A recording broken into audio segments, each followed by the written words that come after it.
Olá, seja muito bem-vindo ao canal de O Tempo no YouTube. Eu sou Cíntia Castro, editora de política de O Tempo, e a nossa conversa de hoje é com Vittorio Medioli. Ele é empresário, ex-prefeito de Betim, ex-deputado federal e pré-candidato ao governo de Minas. E ele vai nos falar um pouco como é que está esse cenário eleitoral esse ano e quais que são as propostas para o desenvolvimento de Minas Gerais. Seu Vittorio, um prazer ter o senhor aqui conosco no Café com Política.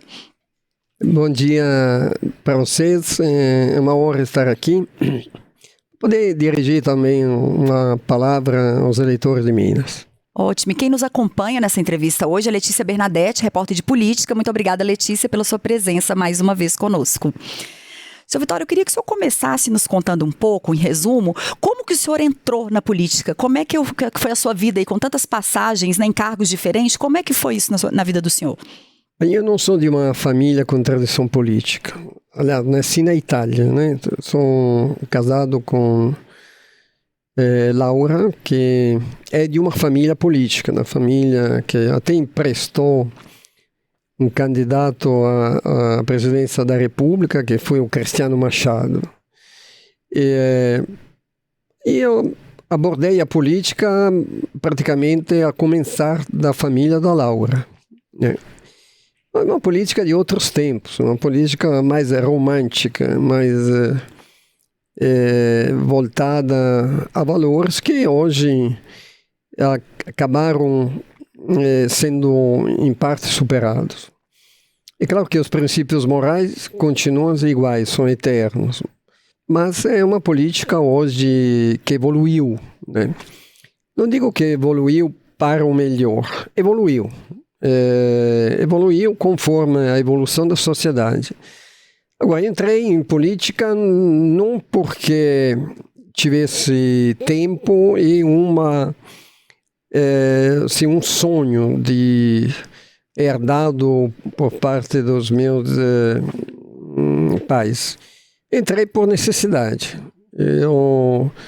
A diferença de princípios que tem na base da política europeia e brasileira são muito diferentes. Eu venho também de um berço romano, um berço de direito, de valores éticos e de sucesso, porque Roma praticamente civilizou o planeta. Nossa cultura é essencialmente romana. Eu vim para colaborar. Eu fiquei estranhando também a perda do potencial que o Brasil tem, que os brasileiros possuem, e a necessidade, inclusive, de incorporar métodos, princípios, valores, experiências que em outros países são mais avançados. A Itália tem um berço histórico imenso, cultural, artístico, e inclusive a própria imigração italiana resultou em um grande sucesso aqui no país. E nós temos inúmeros políticos também dessa origem italiana. Os estados que estão mais civilizados no Brasil tiveram uma grande contribuição da imigração italiana. E assim, crescendo na vida como empresário de sucesso, esbarrei num desejo de participar para melhorar o nosso país, para apontar e estimular a dar determinados passos que são indispensáveis para a civilização.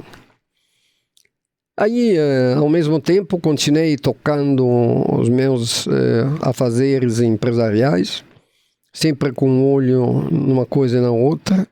Me afastei em determinados períodos, retornei em outros períodos à iniciativa privada, mas sempre com olho assim, no sucesso dos vários empreendimentos. Entretanto, eu nunca misturei nos negócios a política. Eu não tenho nenhuma ligação com a receita no meu grupo, que hoje é imensa, não tem um centavo com o poder público, entendendo? Não temos financiamentos públicos, não temos contratos públicos, concessões, e fiz disso uma barreira, até para não ter qualquer desconfiança. Fui prefeito de Betim no momento que Betim estava numa situação calamitosa, apesar de ser um município com uma estrutura privilegiada, com uma Petrobras e uma Fiat. Nós tínhamos um desemprego, milhares e milhares de pessoas, uma queda econômica, serviços de saúde e educação. Eu trabalho sobretudo em Betim, a sede do grupo em Betim, com milhares de funcionários reclamando. Eu também sempre atento, eu representei os interesses de Betim na Câmara dos Deputados por 16 anos, 4 mandatos. E aí me candidatei na última hora. Como praticamente está acontecendo agora para governador. Na última hora me candidatei, comecei lá embaixo nas pesquisas, era o último, mas em pouco tempo, até pela firmeza dos meus programas, a facilidade de explicar à população sem enganá-la, né, a realidade dos sacrifícios necessários para alcançar resultados muito melhores. E assim foi. Me elegi no primeiro turno contra 10 candidatos, me reelegi com 76% no segundo mandato, sempre contra vários outros candidatos, ex-prefeitos também, e com uma margem imensa e com aprovação popular. E a aprovação exatamente lá onde a população vivia pior, tinha o mais baixo IDH, Índice de Desenvolvimento Humano. E no meu mandato subiu vertiginosamente esse índice, porque investiu muito na saúde, na educação fundamental, no saneamento básico, na geração de oportunidades de emprego. E aí Betim floresceu. Nós tínhamos 20 mil desempregados quando eu entrei. Quando saí, nós buscamos cerca de 20 mil fora de Betim para trabalhar dentro de Betim. Continua uma parte indo para Belo Horizonte, mas no balanço, hoje em Betim falta mão de obra. E nos municípios em volta estão chegando. Esse surto de crescimento de Betim se concretizou também com um valor agregado fiscal, que é a diferença entre aquilo que entra e aquilo que sai, que é superior a Belo Horizonte hoje em 60%. Portanto, uma das maiores capitais do país, com movimento econômico estrondoso, ficou em segundo lugar, atrás de Betim, em valor agregado fiscal, pelo menos no ano que eu saía. Agora não estou atualizado no último ano. Mas e tem um surto de empresas, eu instalei infinidade de empresas. A dívida pública, que era um problema gravíssimo, como é do estado de Minas Gerais, representava quase 2 vezes a receita anual. Eu paguei por inteiro em 8 anos. Ao contrário de Zema, que dobrou a dívida, eu paguei a dívida e deixei 800 milhões em caixa. Entrei com 2 bi de dívida e deixei 800 milhões em caixa. O saldo positivo é cerca de 600 milhões.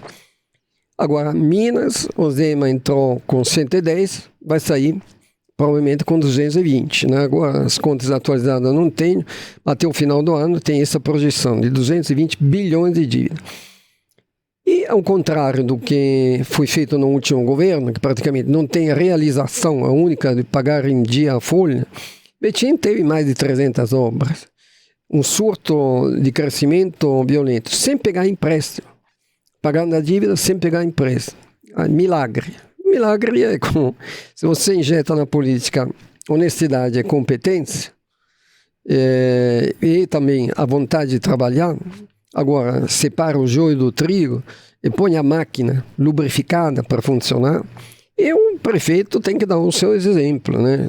não? Exemplo de austeridade, de dedicação, de interesse público, de sensibilidade com aqueles que mais sofrem, que mais precisam.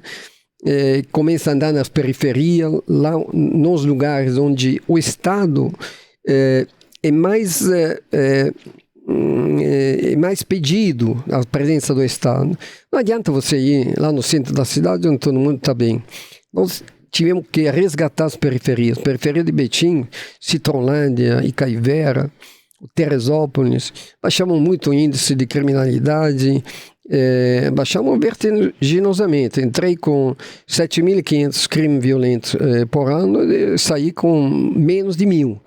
Entendendo? O índice de homicídio, de roubo, só houve um momento civilizatório. E a segurança pública também, né, é outro problema, que não é na metralhadora que você resolve. Você tem que combater as causas. Não adianta. Né? Se você deixar fora as causas e pretende apenas com a metralhadora, ou digamos, com a pau, você não resolve. Né? Tem que civilizar aqueles lugares que viram viveiros de criminosos. Digamos, o analfabetismo funcional é a primeira, o sofrimento. Então, você tem que cadastrar primeiro as pessoas, dar o mínimo. Ter um plano escolar, sobretudo pré-escolar, como o Betim tem. Hoje eu digo que Betim tem o melhor plano de pré-escolar do mundo, não do Brasil, do mundo. Porque pegamos para valer o problema das famílias, das mães. E nós temos mães solteiras, hoje quase 60% das crianças são fruto de não casamento, mães solteiras, sofrimento dessas mulheres. Primeiro cadastrar, depois pegar os meninos em creche de tempo integral. Né? O menino toma 2 banhos por dia, 5 refeições, é estimulado, não é colocado na gaiola, como era. As creches antigamente era pôr o menino, digamos, dentro da gaiola. Né? Põe lá e tira e devolve. Não, com um sistema pedagógico avançado. Ensinando o menino a limpeza, a educação, os tratos. Esses tratos do menino acabaram civilizando as populações mais carentes. Entendendo? Porque também com assistência social, que nós colocamos nessas creches, assistência social linkava a família. Não adianta você tratar bem um menino, chegar em casa e destratá-lo. Portanto, sempre houve um acompanhamento. Ficou uma beleza. Nós zeramos todo o déficit. Construímos creches quase todas com contrapartida, sem dinheiro nosso. Convocando as empresas a assumir a própria responsabilidade social, a fazer um plano que realmente gerava esse incentivo. Depois das contrapartidas. Eu falo, o que é contrapartida? Hoje as contrapartidas você não vê, porque são acertos que a corrupção endêmica que tem na política deixa sumir. Ela não aparece. Quando você, por exemplo, vem aí uma construtora, instala 10 prédios para 1.000 famílias, ela gera, são 1.000 famílias, nem toda de Betim, mas que vem de fora, a necessidade de creche, de UBS, de esporte, de praça de esporte, nós pegamos. E dentro da regra, cobramos essas contrapartidas. Você, em vez de me pagar em dinheiro, como se faz aqui em Belo Horizonte, não sei agora em Betim como é que é, mas na minha época convertimos em obras sociais, quadra de esporte, unidades básicas de saúde, fizemos até UPA, fizemos via sanitária, fizemos maternidade, porque eu não tomei nenhum dinheiro, não fui uma vez a Brasília bater caixa para dinheiro, porque é um dinheiro que também custa muito caro, entendendo? O Estado não repassou nada, só alguma coisa agora no final que eu repassei a outro prefeito. Eu não cheguei a gastar nem o dinheiro da Vale, que está em caixa, deixamos o projeto. Então, só extrapolei a sua pergunta, né? Fui muito adiante. Ver como entrei na política e por que entrei. De qualquer maneira, é para um bem difuso, né? Quem tem que dar.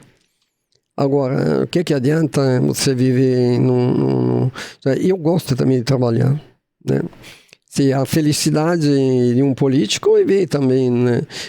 Ver a felicidade de um homem e ver também a felicidade em volta dele. Eu não quero ser feliz à custa da pobreza dos outros. Sim, eu queria que o senhor, depois, a gente vai te perguntar como é que essa experiência nessa gestão, tanto no executivo e quando o senhor esteve no legislativo, poderia ajudar no governo, mas assim, para quem nos acompanha, eu queria que primeiro o senhor nos contasse em que momento que está. O senhor hoje está como pré-candidato ao governo de Minas, como é que está a situação dentro do partido, do PL? Olha, eu estou dando a primeira entrevista como pré-candidato, não estou autorizado, entendeu? Porque tem que passar por uma convenção. Entretanto, tem o apoio da maioria da bancada federal, da bancada estadual, das pessoas que contam. E fala, você tem que entrar para segurar. E tem também um problema. A campanha do nosso presidente, candidato a presidente, Flávio Bolsonaro. Hoje tem um entendimento, está sendo negociado ao longo, praticamente, dos últimos 3 meses, de fazer uma composição com o candidato dos republicanos, o senador Cleitinho.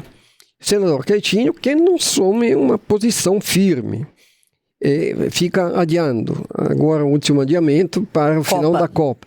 Agora, na realidade, nós já estamos a 90 dias da eleição. Não dá para adiar mais, entendeu? Tem que organizar a eleição. Somos partidos grandes, muitos candidatos. Temos um projeto para Minas, porque eu não vou entrar para segurar assim, uma bandeira ideológica. Ideologia, muito bom, só que gera radicalização. Então, nós vamos entrar com um programa. Nós podemos resgatar Minas Gerais, como espero que Flávio Bolsonaro resgate o Brasil, eu acredito nisso. Nós poderíamos dar uma grande colaboração a partir de Minas, dando aquilo que o povo precisa. Não me interessa se o cara é bandido, se isso, se aquilo. Bom, dentro do meu governo pode vir qualquer um, desde que seja honesto e competente. E que tenha vontade de trabalhar. Um preguiçoso não vem. Tem que ter um mínimo de competência, porque você não coloca para dirigir um Boeing um ciclista, né? Um que sabe andar de bicicleta. Você coloca um que está preparado para dirigir um Boeing. E assim também no governo. Entendeu? No governo tem que ter a humildade, a responsabilidade para se preparar. Entendeu? Agora, você vai assumir, passa por uma seleção numa empresa, você tem que mostrar a capacidade, o currículo, o preparo, você fez o estudo. Você tem resultados também a mostrar. Às vezes os resultados, um determinado potencial te habilita a ocupar um cargo. Agora, o cargo de governador, nós temos muitos e muitos anos que não tem gente preparada. Por quê? Também quando se fala, não, mas tem que ser um administrador. Administrador privado é uma coisa, administrador público é outra, muito mais complexa, complicada, e você tem uma série de limitações, entendendo? Porque tem um orçamento fiscalizado, um Ministério Público, Câmara, necessidades básicas. Você tem, é um desafio hercúleo, te falo, para sentar como prefeito e exercer uma prefeitura com grande resultado, tem que estar preparado.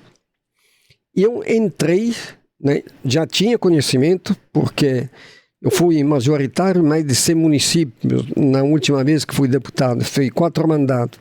Então eu tive que entrar dentro dos municípios, dar assistência aos meus prefeitos, aos meus vereadores, e conhecer toda a dinâmica do serviço público. Você tem que ter projeto, preparar. E outra coisa, os princípios. Se você não tem compromisso com a verdade, com a honestidade, com a competência, com a vontade, com a austeridade, você tem que ser austero. Eu não recebi um salário. Não teve um centavo de reembolso de despesa. Paguei meu carro, minha gasolina, meu celular, meu computador, todas as viagens que eu vi. Eu fiz um compromisso comigo mesmo. Vou ser prefeito sem custar um centavo de dinheiro público. Por quê? Qualquer centavo me obrigaria a justificá-lo. Aí quando chegava, inclusive teve ONG, falou, não, eu quero uma prestação de conta do prefeito. Não tem. Passar um decreto, olha, eu não tenho um centavo. Banco tudo no meu bolso. Graças a Deus estou bem. Não é que eu digo que é obrigado a isso, mas te dá uma força. Não vai perder tempo. Eu não tenho passagem, não tenho reembolso de restaurante, não tem nada de gasolina, o carro é meu, tudo. Eu coloquei à disposição, entendeu? Digamos, porque eu falava também, tem que ter um espírito missionário, entendeu? Você se vai na selva não para ganhar dinheiro, mas para civilizar. E o espírito tem que ser isso. O político tem que... a atividade política é um sacerdócio. Mas hoje não, é uma maneira de ficar rico, se enriquecer, de gerar nepotismo, de virar dinastia de gente que está aí vendendo fumaça. O sentido está muito desvirtuado hoje na política. Agora, está vendendo fumaça, entendendo? Vendendo espuma. Né? Eu não vou vender espuma, vou dar cerveja, espuma já tiramos, entendendo? E nem a possibilidade de se criar. Agora, se você tem que governar, sobretudo num país onde a pobreza é endêmica, você tem que tirar do seu bolso, se você está bem. Não chegar lá para se esbaldar do poder, entendendo? E o poder tem que ser gerido com humildade. O poder que não é humilde é um poder que não dura, entendendo? Eu tive sempre o maior cuidado com a humildade, a inserir, a tratar todo mundo do jeito humano e social que precisa. Meu celular está aberto, Betim tem o meu celular. E o que o senhor acha dessa experiência do senhor, numa eventual candidatura, uma eventual vitória, que o senhor levaria? O que o senhor enxerga que o governo do Estado às vezes não faz, deveria fazer, e que o senhor pretende ser uma marca do governo? Esse drama que criam do Estado há anos, esse drama, endividamento, isso, aquilo, é um blefe. Minas Gerais está sentada em cima de trilhões de potencial, trilhões.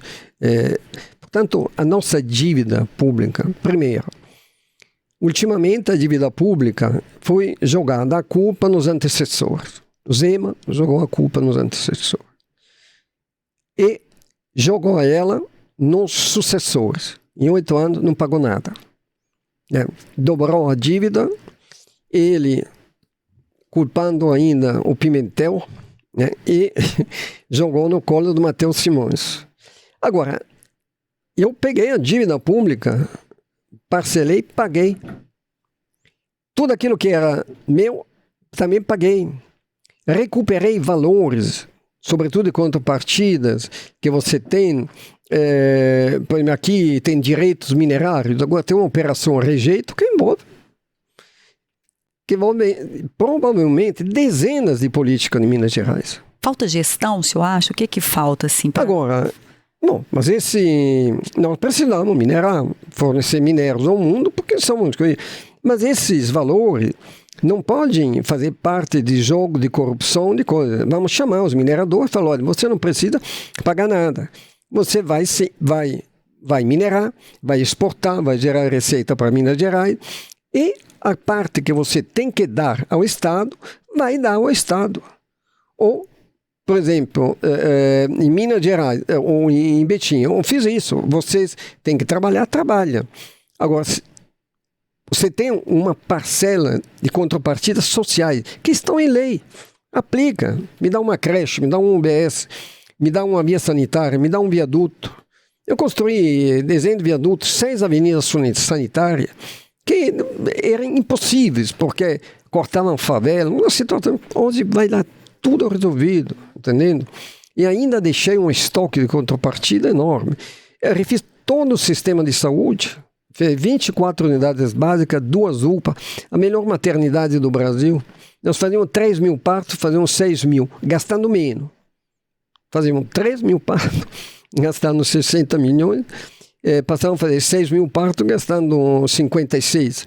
Então, agora, você tem que fazer mais com menos. Aí vai sobrar dinheiro, ou vai gastar menos.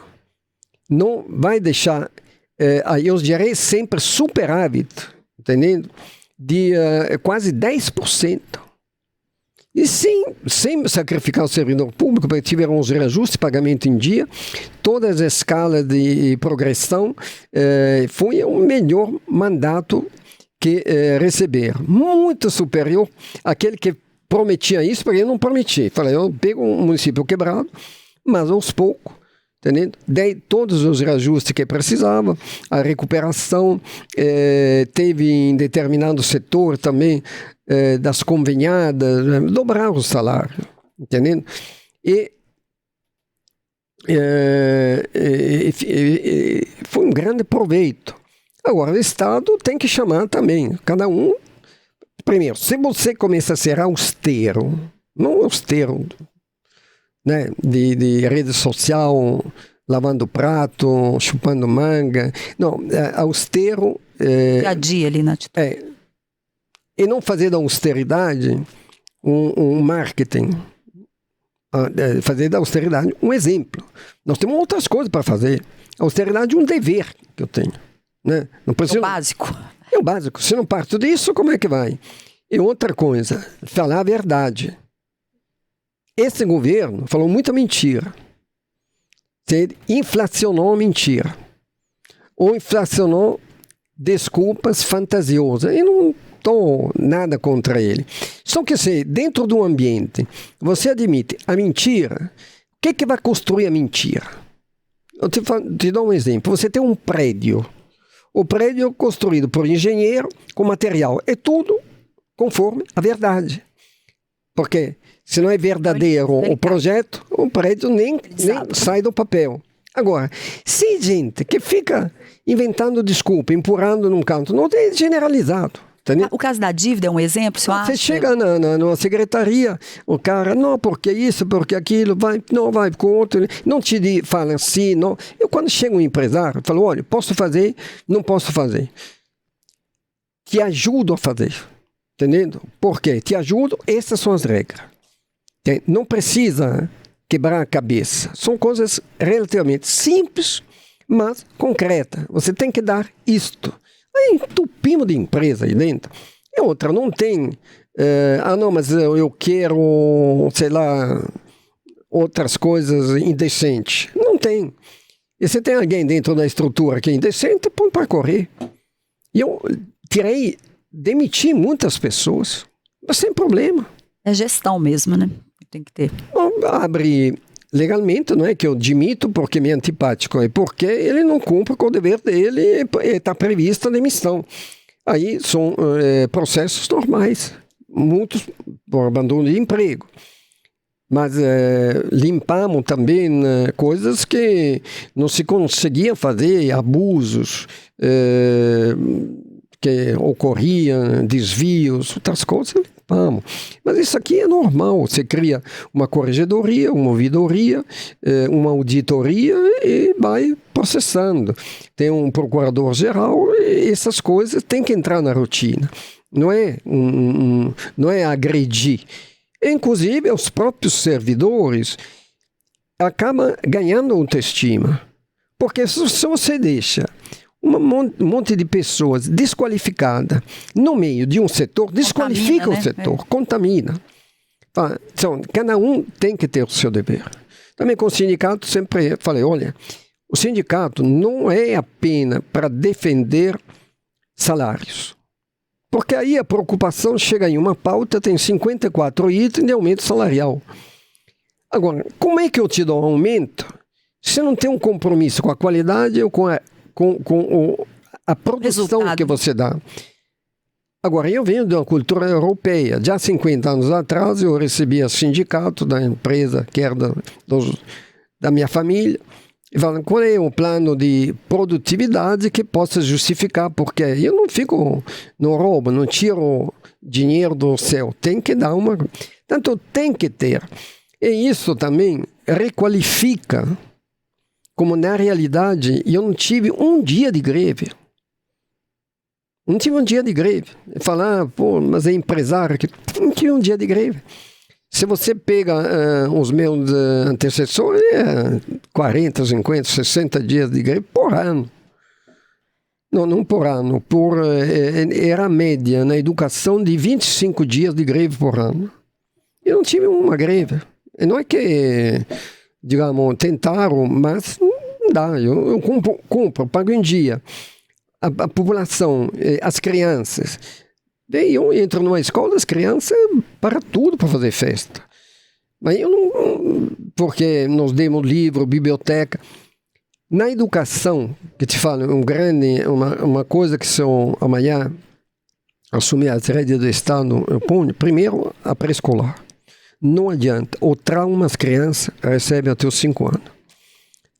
Os anos mais importantes da vida de um ser humano são 5, porque é aí que se consolidam os traumas, entendeu? Personalidade. Quando o alfabetismo funcional parte daí, entendeu? É como uma muda, né? Se você cerca a muda, né, tem que deslanchar, depois se tira o cercadinho, ela vai crescendo. Um marco seria a educação? O senhor... A educação, nós temos um projeto de creche fantástica, te falo, o pré-escolar de Betim, inclusive vem de outra cidade, e você tem que tratar bem a população. Saúde. Saúde tem que ter a saúde da família. Eu tinha 22 unidades básicas de saúde, deixei 46, porque a unidade básica de saúde tem que ser perto, tem que ser equipada, tem que prestar aquele atendimento e tem que ter farmácia. Eu abri 34 farmácias. Entendendo? Portanto, o sujeito vai lá, recebe a consulta. Se são consulta mais grave, especializada, depois volta a consulta, mas pega o medicamento. Vai em casa e se trata. Eu me lembro, tinha anos, eu tenho uma instituição filantrópica que era centenas, milhares de pedidos de medicamentos. Hoje não. Se você não dá medicamento, como é que o pessoal sabe? Entendeu? Aí, primeiro, a saúde básica tinha... As unidades básicas de saúde em Betim não eram dispostas no território de maneira coerente. Muito mais por razões políticas, porque o vereador queria uma aqui, uma lá, falando, não, eu tenho 400 mil habitantes, a cada 4 mil tem que ter um PSF, tem que ter 100 PSF. Em cada unidade básica tem 2, 3, pode chegar a 4 nas unidades especiais. Portanto, tem que distribuir e ter aí. Era tudo desconformado. Em lugares onde precisava de ter 3, 4 unidades básicas, não tinha, era improvisado numa casa alugada. O pessoal não conseguia nem entrar. Não, nós redistribuímos. Isso aí tirou pressão nas UPAs. Porque todo mundo acaba indo na UPA, é aberta 24 horas, o cara não, a doença progredia, se agravava, acabamos no pronto atendimento. E em situações gravíssimas. Portanto, mortalidade, sofrimento, coisas horrorosas. Tem tumores já em estado de metástase, tinha... amputações. Eu entrei que amputavam 400 pés por ano, devido à insuficiência de distribuição da insulina. Eu saí que praticamente acabou. E não ocorre mais, não tinha distribuição coerente de insulina. Cadastramos, fizemos uma saúde básica, porque a saúde tem que ser preventiva. A saúde corretiva, na ambulância, fica na fila no pronto-socorro, vai lá dentro... mais cara e menos efetivo, né? A pessoa não entende. nós colocamos ordem. Minas Gerais não tem essa ordem. Não tem prefeitos, infelizmente, preparados. Tem boa vontade, mas nós temos que chamar os prefeitos, as prefeituras, olha, cada uma vem, como é que é? Funciona dessa maneira. Também as UPAs, né, que são o pronto atendimento, tem desmodulada para 100 mil habitantes. Agora, os municípios vão se unir e fazem uma, cada 100, 120 mil habitantes, uma UPA. Agora, o hospital, que são depois especializados, isso aí não vai. Mas o que acaba indo para o hospital corretamente é 1, 2%. É muita ortopedia ou cirurgia de maior complexidade. Agora, dentro da UPA, uma boa UPA, ela tem que ser equipada para resolver quase tudo. Eu tinha substituído duas UPAs. Uma fazia 2.000 atendimentos por mês, outra fazia 7.000. Custava uma fortuna cada um. Fiz duas UPAs novas com modelo, como realmente as regras sanitárias obrigam.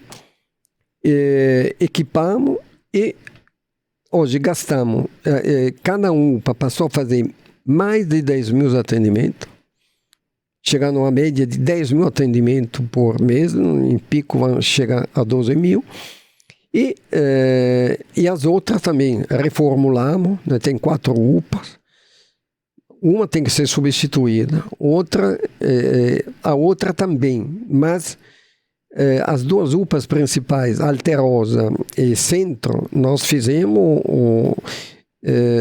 uma mudança e mais que dobramos. Até porque as UPAs de Betim são tão resolutivas que vêm dos municípios próximos.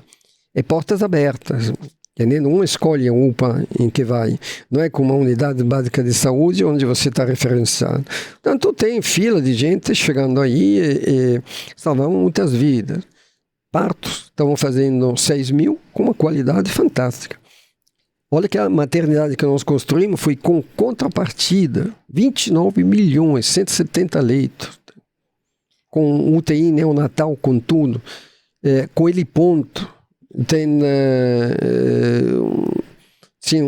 a maior, eu te falo, como instalações é melhor que o Mater Dei.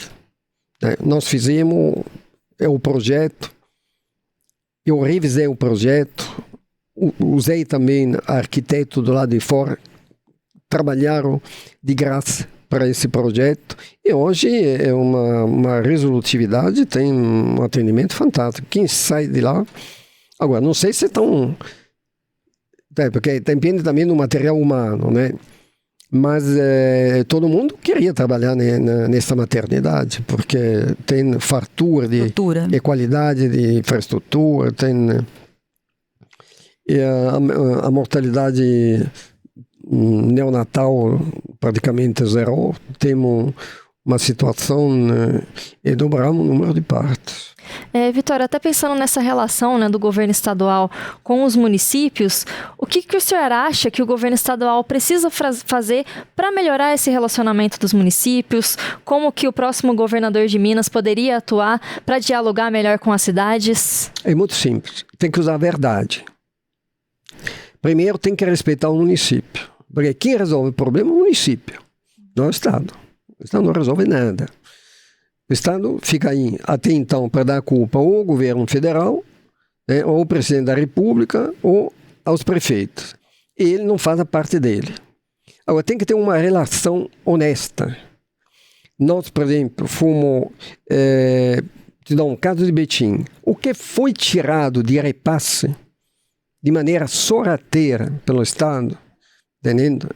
Isso aí não pode acontecer. A Fundação João Pinheiro está aí para atender a desejos políticos, não ao equilíbrio dos municípios. Tem muitas coisas que eu aprendi também com o prefeito.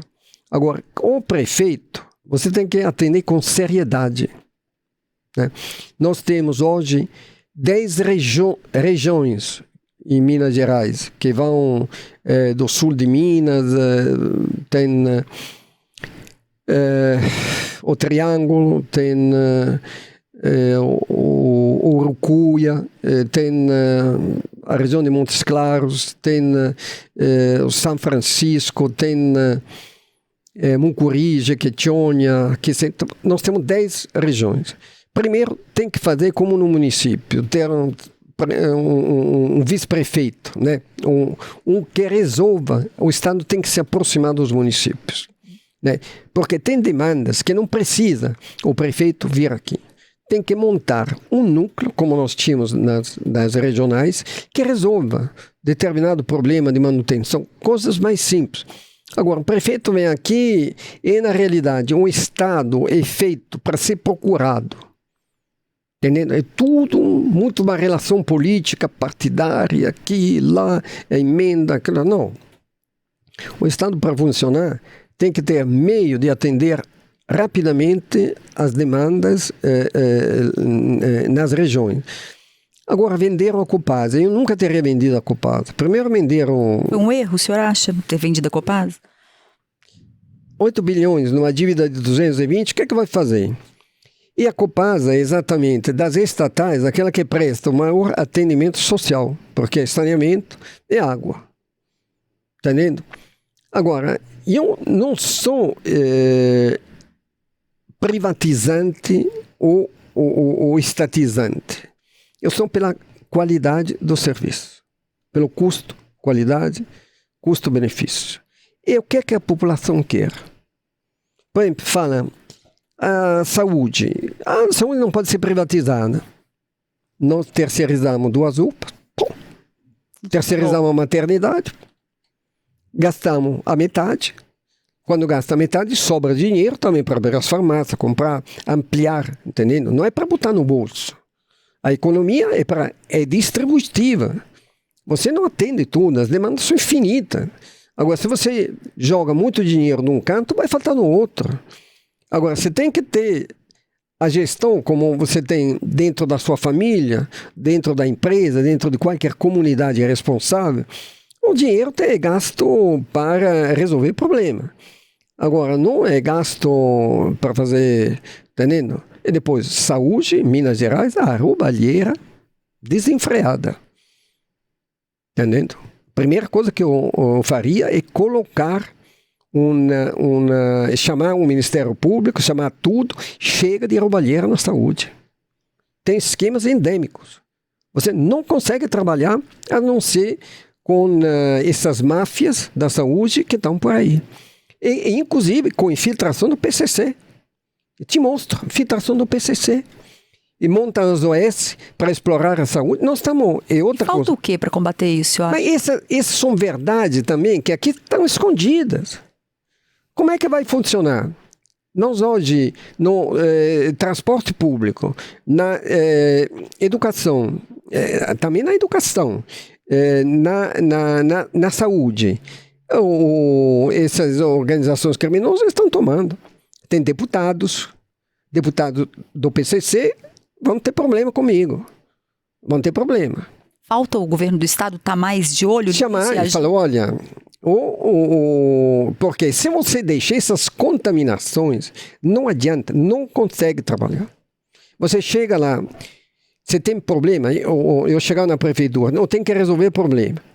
Não, eu tenho que atender a população, você não consegue. É um problema disso, daquilo, é tranqueira de um lado, do outro, corrupção, esquema, organizações, não, vamos roubando aquilo, pagando a propina, fulano, beltrano, é um carnaval, um inferno, um caos. Chega, fala, nosso dever, pelo menos, dá uma trégua, 4 anos, vamos consertar Minas Gerais. Eu, em 8 anos, revolucionei Betim.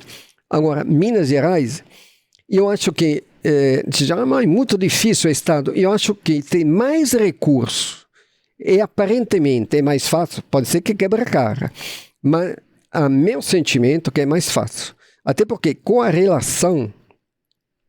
e tem que chamar cada ente, falar, olha, nós estamos servidores. Eu sou o principal servidor como prefeito, né? Eu tenho mandato de 4 anos, você tem mandato vitalício, mas nós temos que servir, não é ser servidos.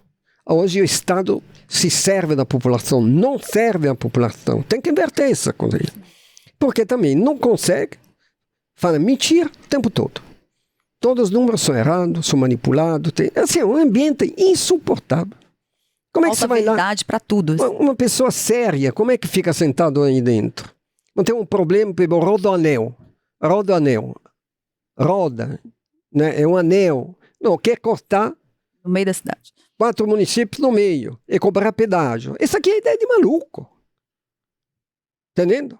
Agora, nós temos um projeto de rodar anel e eu na campanha vou mostrar. Muito mais simples, muito mais fácil e sem pedágio.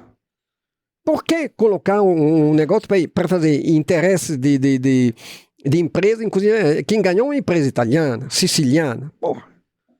Vai buscar na Sicília alguém para fazer uma via que corta no meio Contagem, Ibirité, Betina e Contagem? Entendendo? Agora, tem muitas coisas, entendendo? Que, falando, nós temos que evitar morte no anel rodoviário. Pô, nem do anel rodoviário soube cuidar, entendendo? E continua, né? Porque é um escândalo. Agora, eventualmente botam, como se chama, aqueles pardais para faturar multa.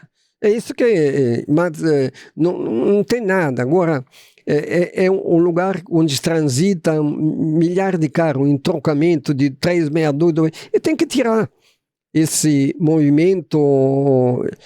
O projeto que fizeram pega, capta o trânsito que vem da 262 e 381 no meio de Betim. Metade da cidade está destruída, passagem de milhares de rodotrem, de caminhões que deveriam, em vez, ser captados. Contornar. Bom, essa é uma ideia simples. Quem é que não entende? Um indigente mental, ou não sei o quê. Não se preocupa de ver as coisas. E falta esse diálogo. Agora, que o senhor nós temos falou. que falar a verdade. Entendendo? Agora, Matheus Simões, vem aí. Eu já falei com ele várias vezes. Eles só empurram com a barriga os problemas. Esperam que o próximo governador agora caiu no colo dele. Né? Os problemas do Zema. Entendendo? E o Zema, eu tenho o maior respeito com ele. É de origem italiana como eu. Ele é de origem calabresa. Eu sou de origem emiliana. Mas, digamos, nós, a população eleitor, tem que pretender mais do governador, cobrar dele. Agora, não cobrar milagre ou essas coisas mirabolantes, e fazem política de boneco, disso, aquilo, isso é tudo uma política virtual. Tem que ter uma política real, entendendo? Nós fizemos, eu participei lá do plano real, a realidade, entendendo? Hoje, isso é uma política tudo virtual. Tudo de empurra, não há uma conversa lógica, não há um raciocínio lógico. E se ideologiza. O que é a ideologia? Eu vejo a ideologia como uma falência, né, de outras vias para resolver o problema humano. Não é uma ideologia. Se você tira, por exemplo, dentro do PT, do PL, de qualquer um, tem gente boa, tem gente competente e tem gente que não vale nada. Agora, um governo não pode ideologizar. Nós temos que pegar o melhor que temos em cada um. Não, os projetos ficam em É segundo outra plano. coisa, Né? ele tem que ser honesto. Tem que ser um cara comprometido com a verdade.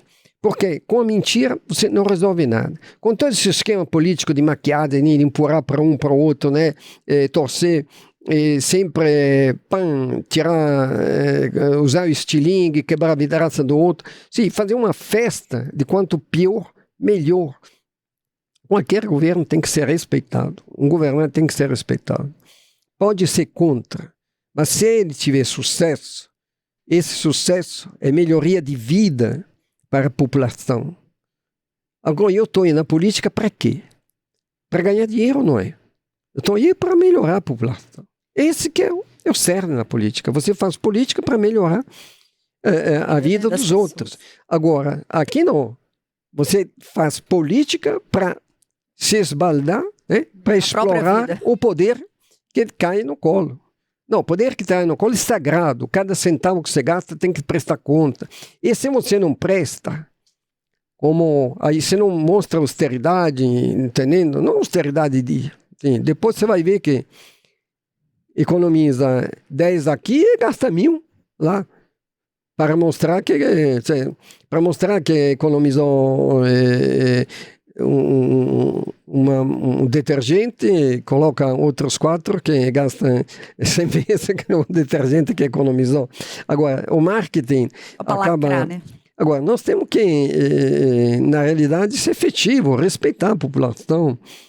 Agora, se também, em termos de ideologia, se você vê que temos uma carência, o que a ideologia está castigando o Brasil, você tem que encontrar uma via, entendendo?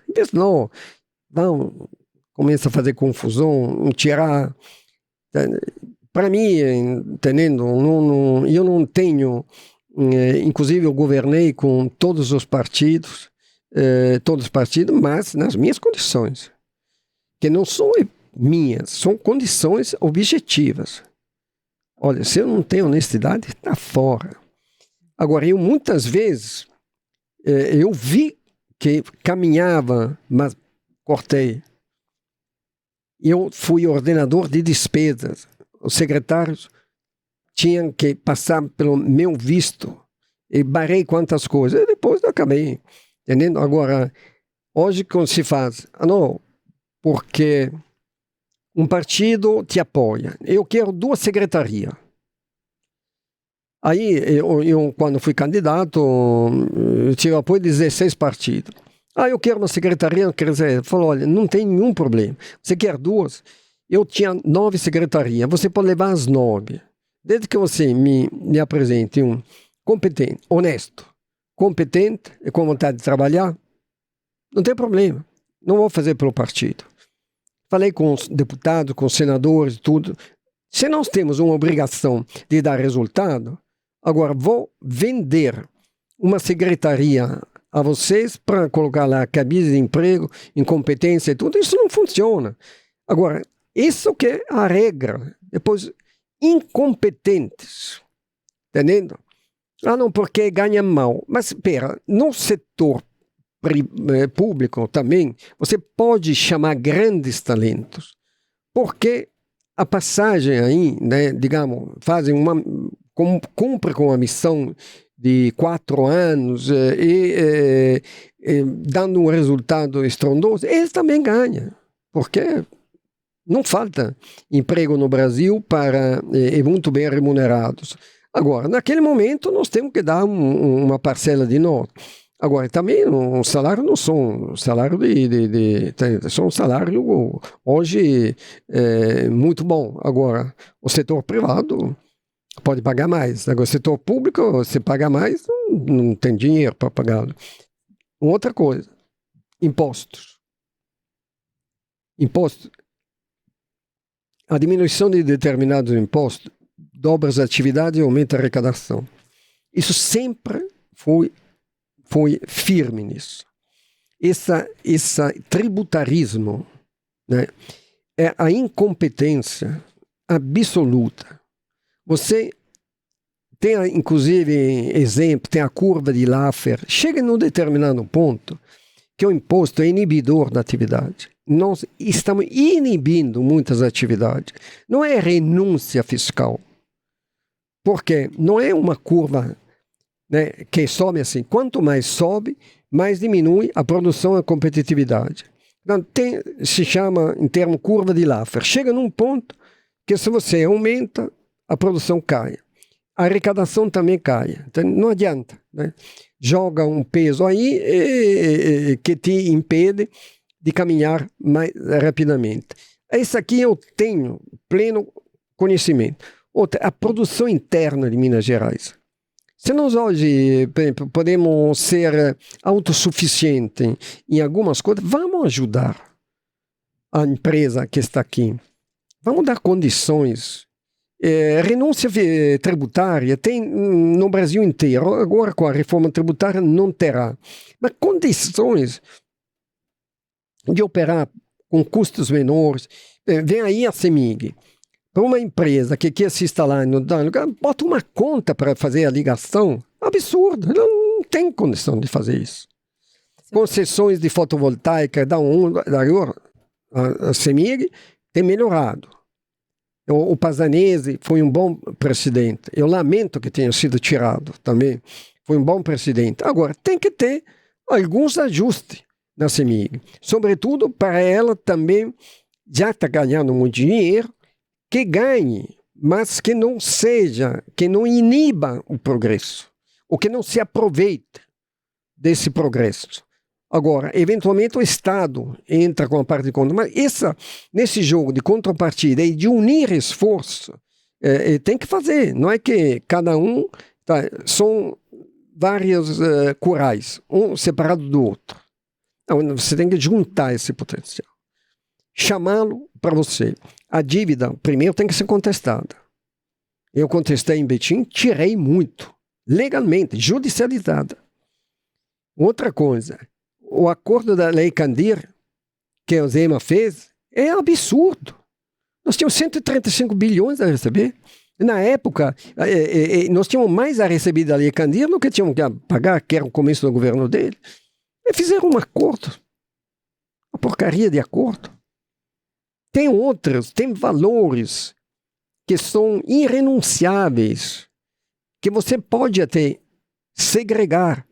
Uma outra questão da Previdência, jogaram dentro das contas do Estado. Isso aqui, na época, foi me parece, do governo Anastasia. Não tem dinheiro, tem que repassar. Passou na folha. Nós estamos explodidos. Isso que vem tirar, fazer uma revisão também de determinadas...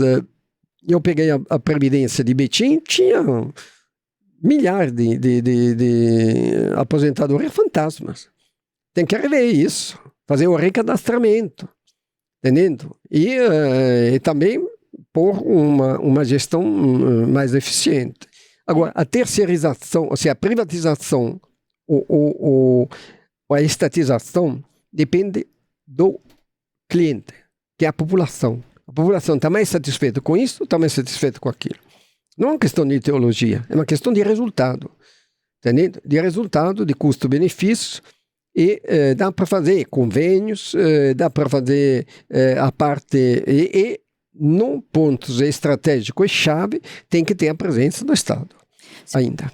Vitória, a gente caminha para o fim, mas eu queria deixar só a Letícia fazer uma última pergunta. A gente queria perguntar da data-tempo. Exatamente. Um ping-pong. Vamos. Sim, a gente divulgou os resultados da pesquisa de intenção de voto para governador e em um dos cenários aqui no estado, o senhor aparece logo atrás do Cleitinho e do ex-prefeito de Belo Horizonte, Alexandre Calil.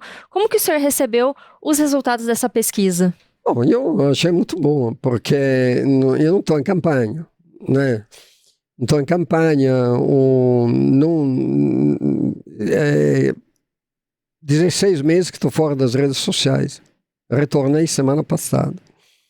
Portanto, não fiz nenhum tipo de propaganda, nem me coloquei. Não divulguei o meu nome, nem aquilo que eu fiz. São votos orgânicos, votos importantes, entendendo que... E agora, circulando as minhas propostas, entrando em campanha, eu vou batalhar, entendendo?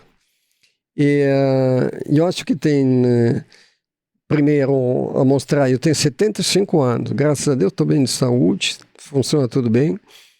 Tenho uma experiência que a vida me deu, tanto no campo público, privado, social, que posso colocar à disposição de Minas Gerais para fazer aquilo que eu te disse.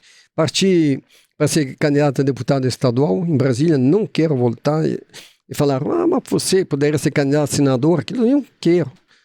Eu acho que posso colaborar ainda para consertar aqui em Minas Gerais, porque como você conserta um município com um trabalho e dentro da Assembleia, eu notei também uma certa carência.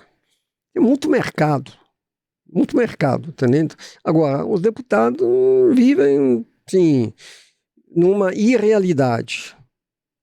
Se eu for governador, vou chamar o deputado e falar, estamos juntos, né? Agora, vocês fazendo o papel de vocês, me trazem as demandas, tudo, vamos melhorar Minas Gerais. Não te dou isso, te dou aquilo para ficar de boca calada. Né? Esse último governo, a postura dele, se não foi essa, pareceu ser essa, entendeu?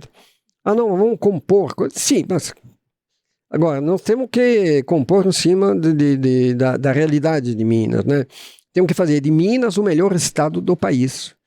Eu peguei o pior município e falei, vamos fazer dele o melhor de Minas Gerais. Em termos, a evolução que tivemos foi enorme. Agora, vê 37 bilhões da Vale. Se eles fossem realmente investidos, 37 bilhões, gerariam uma explosão do PIB mineiro na média de 15% ao ano. Escalonado em 3 anos, 37 bilhões, se você jogasse 12 bilhões a cada ano, 1 bilhão por mês, em obra e infraestrutura, bom, nós viemos a China. Então aí com dinheiro não saberam o que fizer, agora estão distribuindo aos municípios com finalidade eleitoreira. Né? Municipalização de trecho daquilo, vão chegar o dinheiro aos prefeitos que não sabem o que fazer, entendendo? Só para se engraçar com essa campanha aqui também, o Tribunal de Contas, o Ministério Público tem que olhar. Não é assim que se gasta o dinheiro da Vale. Entendeu? Agora, o dinheiro da Vale, as oportunidades que Minas tem, eu fiz uma conta, até escrevi artigo na época, 37 bilhões, se jogasse 10 bilhões em investimentos por ano, nós teríamos, a cada bilhão investido, você gera mais 3 a 4 bilhões de reflexo. Portanto, aumentaria o PIB de Minas Gerais em 12, 13% ao ano. Geração de emprego mirabolante. Zema faz propaganda de 1 milhão, isso em 8 anos, isso aqui é orgânico. E eu acho que até está abaixo do orgânico. Ele tem criado 1,5 bilhão, 2 bilhões. Só que esconde. Tá entendendo? Não, eu fiz isso, eu paguei isso. Mas aquilo que você deixou de fazer. Né? Agora, aquilo que você deixou de fazer é muito. Você tem que mostrar. Agora, não pode desvalorizar a política. Não, porque político não presta, porque isso, aquilo... Bom. Escuta, não presta, até porque tem governantes que prestam menos ainda.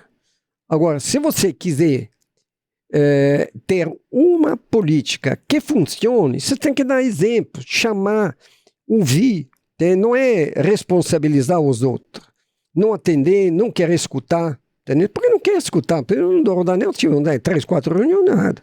Estamos fazendo um aeroporto em Betim, que é maior que Confins, vai ficar pronto no ano que vem, não tem 1 centavo do Estado. A Codemig joga dinheiro pelo ralo da Vale, não tem 1 centavo, graças a Deus, porque se tivesse também, não teríamos conseguido fazer isso, praticamente um aeroporto com pouquíssimo ou com nada. É um aeroporto que vai ser o mais eficiente do Brasil, um aeroporto inovador, que para carga, para aviação regional, executiva, vai ter uma operacionalidade e vai ser um marco para o Brasil. Inclusive, agora o Ministério da Aeronáutica falou, mas nós queremos botar dinheiro. Queremos botar, agora fizeram o dinheiro que quiser, ele bota.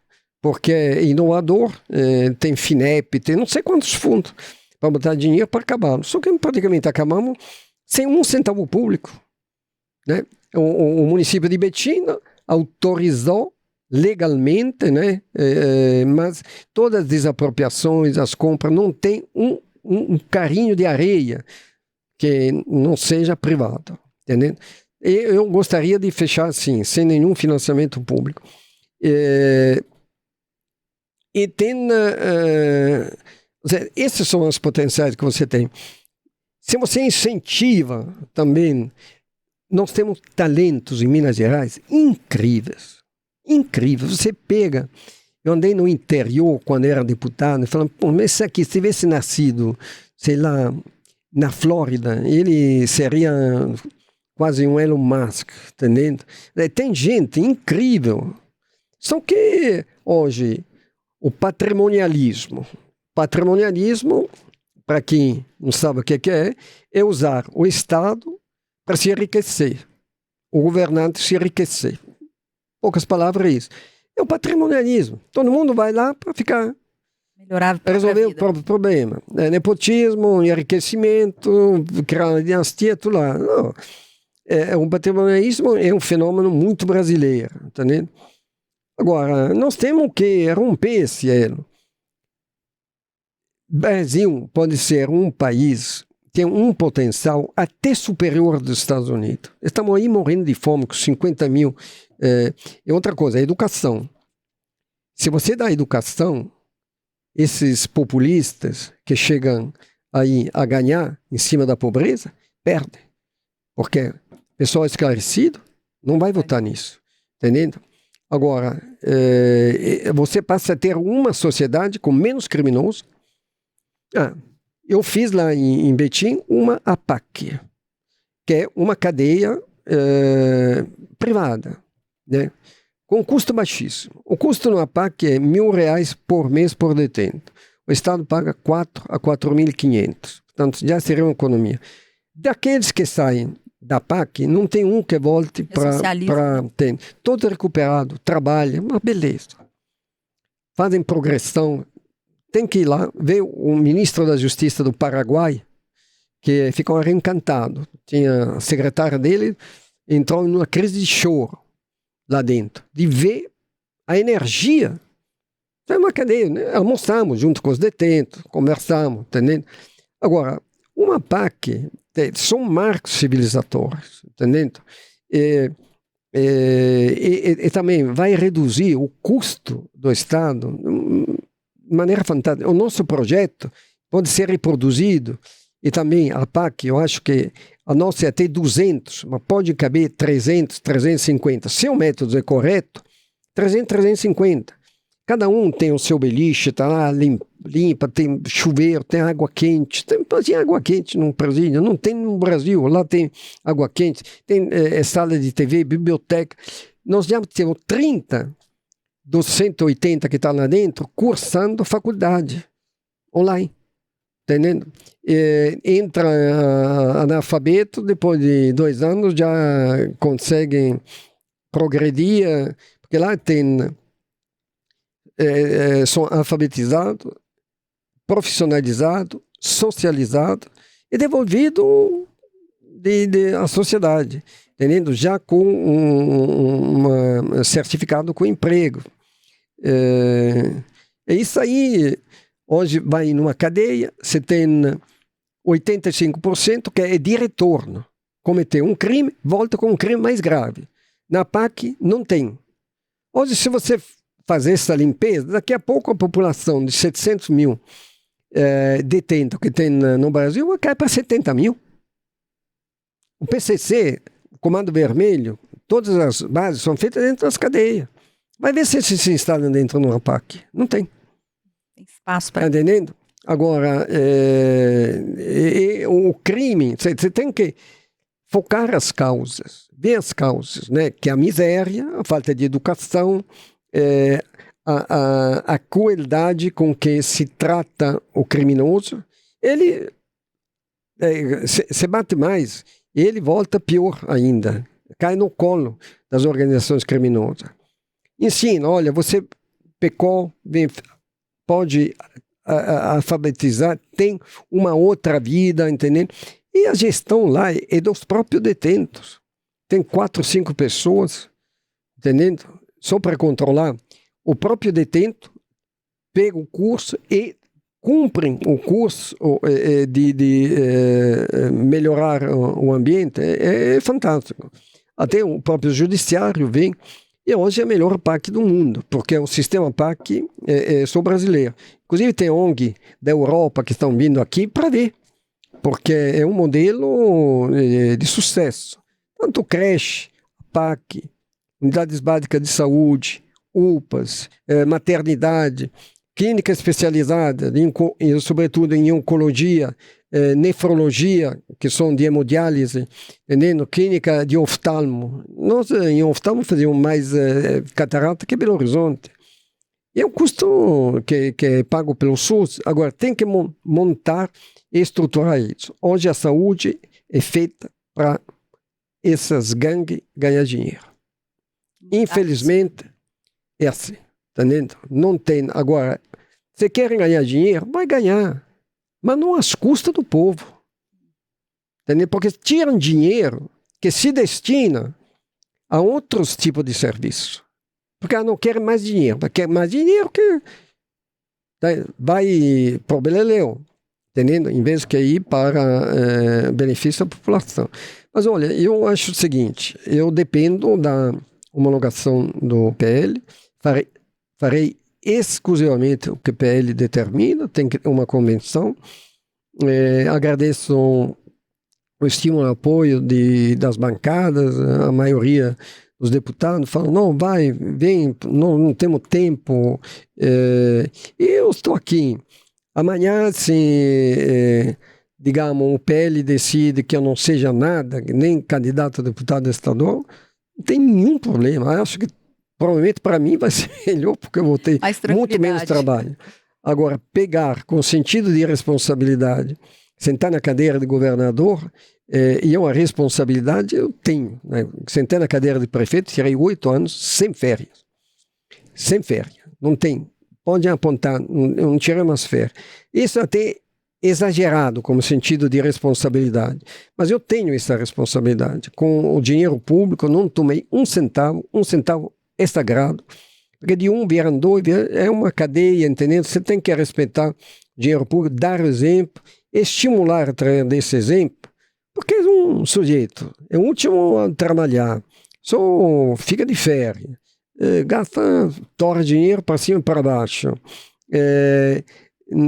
tem, sei lá, um exército de parentes explorando o Estado. Eu não tinha nenhum parente, entendeu?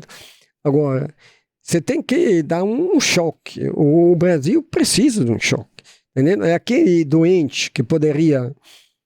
que está assim, hospitalizado na cadeira de roda e que não sabe que poderia levantar em pé e jogar bola.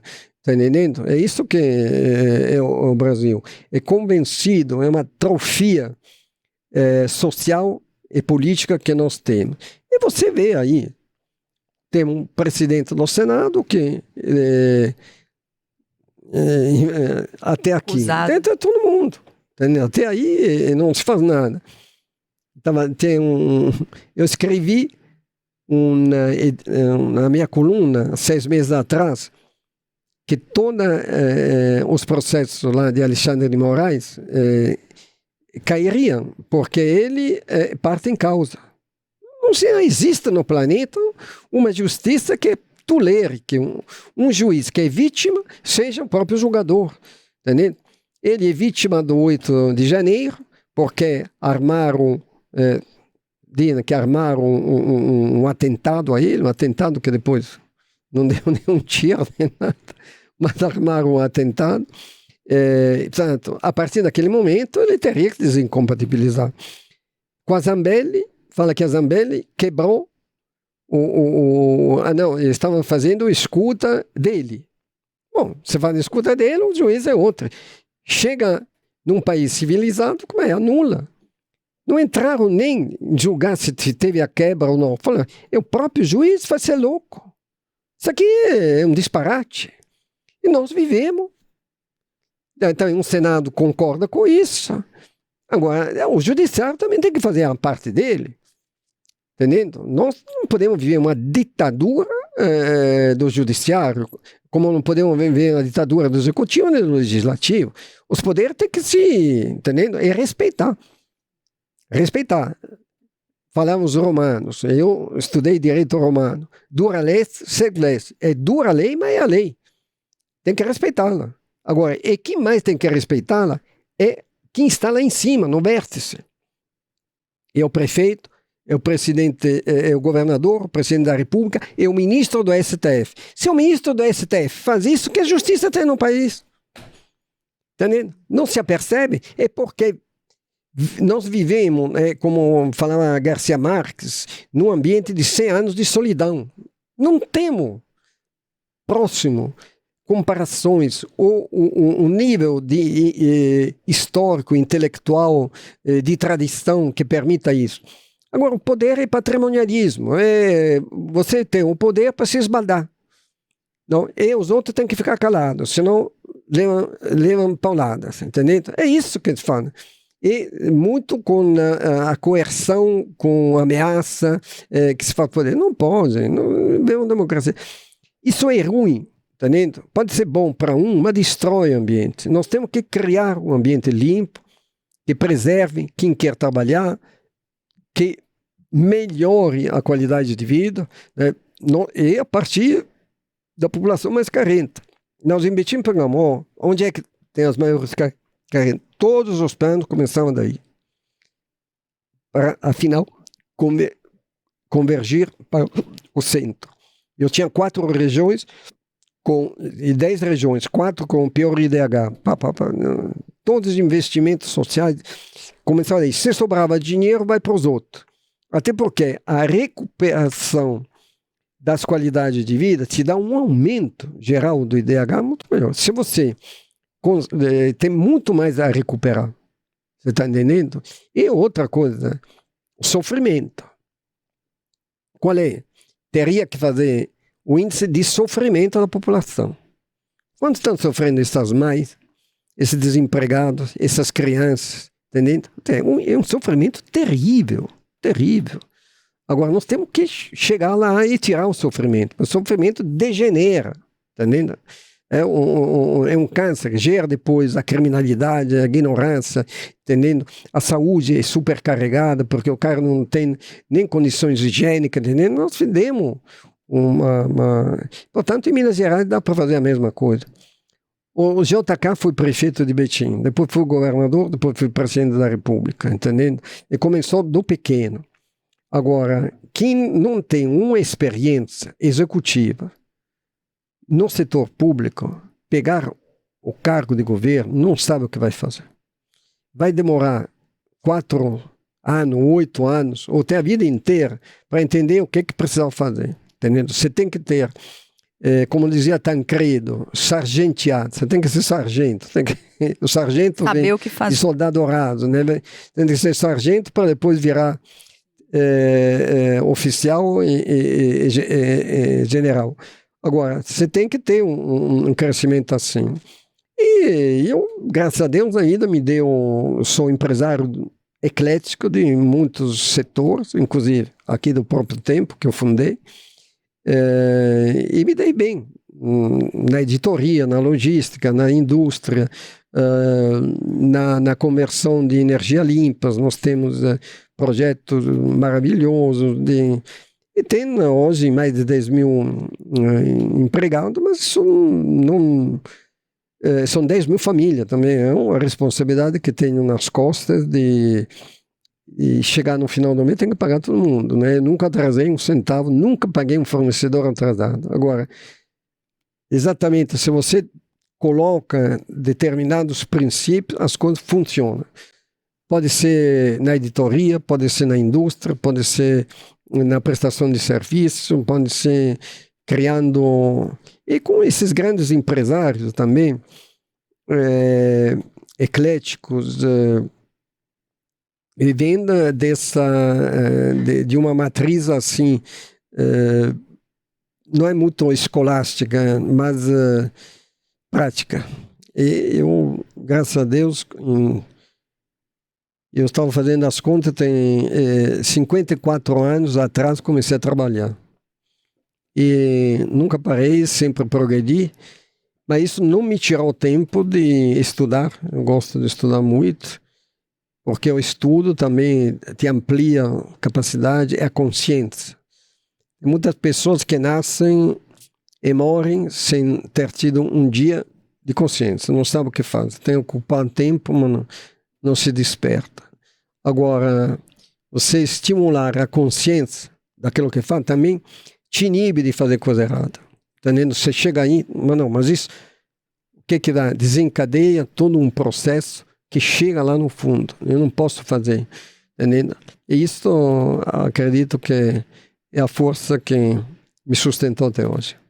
Tá bom. Bom, muito obrigado, seu Vitório, pela entrevista. Obrigada, Letícia. Obrigada. E a vocês que nos acompanham, a gente conversou agora com o Vitório Medioli, ele é empresário, ele é ex-prefeito de Betim, ex-deputado federal e pré-candidato ao governo de Minas pelo PL. Ele nos falou aqui um pouco, né, sobre a experiência dele, sobre os projetos que ele tem, caso ele, né, se viabilize essa candidatura e ele seja eleito. Muito obrigada e até a próxima. Essa entrevista vai estar disponível no YouTube, nos nossos canais também, o tempo.com.br, no Jornal Impresso e nas nossas redes sociais.